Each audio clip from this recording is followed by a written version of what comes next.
Setelah masuk ke dalam rumah, pemuda itu mencoba melupakan kejadian jambu yang jatuh mengenai kepalanya. Ia menganggap semuanya hanyalah kebetulan. Mungkin memang ada kelelawar yang sedang memakan buah di atas pohon. Mungkin juga buah itu jatuh sendiri karena sudah terlalu matang. Malam semakin larut. Tak lama kemudian ia berbaring di ruang tamu dan mencoba beristirahat. Namun sekitar pukul 3 dini hari, ia tiba-tiba terbangun. Ada suara dari luar rumah. Suara yang cukup pelan, tetapi cukup membuatnya waspada. Pikiran pertama yang muncul saat itu bukanlah hal mistis. Ia justru khawatir motornya dicuri. Apalagi ia teringat bahwa beberapa motor di rumah belum dikunci stang. Dengan rasa malas dan sedikit kesal, ia akhirnya memberanikan diri keluar rumah untuk mengecek keadaan. Suasana saat itu benar-benar sepi. Jalanan kosong, udara terasa dingin. Lampu-lampu rumah tetangga sebagian besar sudah padam. Baru beberapa langkah keluar rumah, ia mendengar suara yang membuat tubuhnya langsung merinding. Kiwit, kiwit, kiwit. Suara anak ayam. Suaranya samar, tidak terlalu keras, namun terdengar jelas di tengah suasana yang sunyi.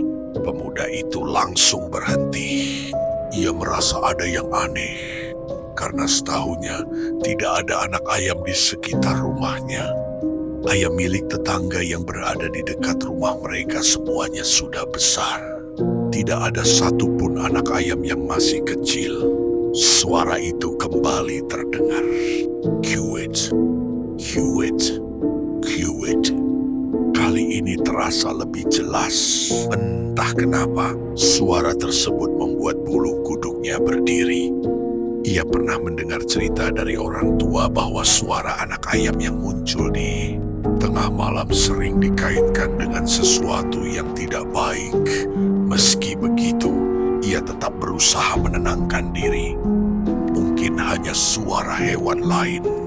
Mungkin hanya perasaannya saja yang sedang tidak tenang setelah mendengar banyak cerita horor sebelumnya.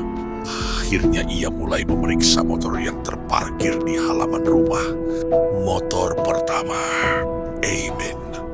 Ia langsung mengunci sedangnya. Suara anak ayam masih terdengar.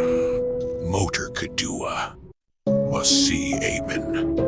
Namun kali ini suara itu terdengar sedikit lebih dekat. Perasaan tidak nyaman mulai muncul kembali. Ia menoleh ke berbagai arah. Tidak ada siapa-siapa, tidak ada hewan, tidak ada apapun yang terlihat mencurigakan. Hanya satu hal yang membuatnya terus gelisah. Pohon jambu besar yang berdiri di samping rumah kosong itu. Pohon yang beberapa jam sebelumnya menjatuhkan buah tepat ke arah kepalanya.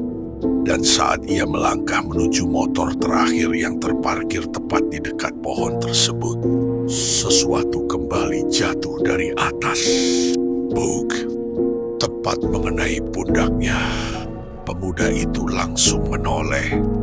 Sebuah yambu. Lalu beberapa detik kemudian, satu lagi jatuh. Disusul satu lagi. Dan kali ini ia mulai sadar. Ada sesuatu yang sedang memperhatikannya dari atas pohon itu.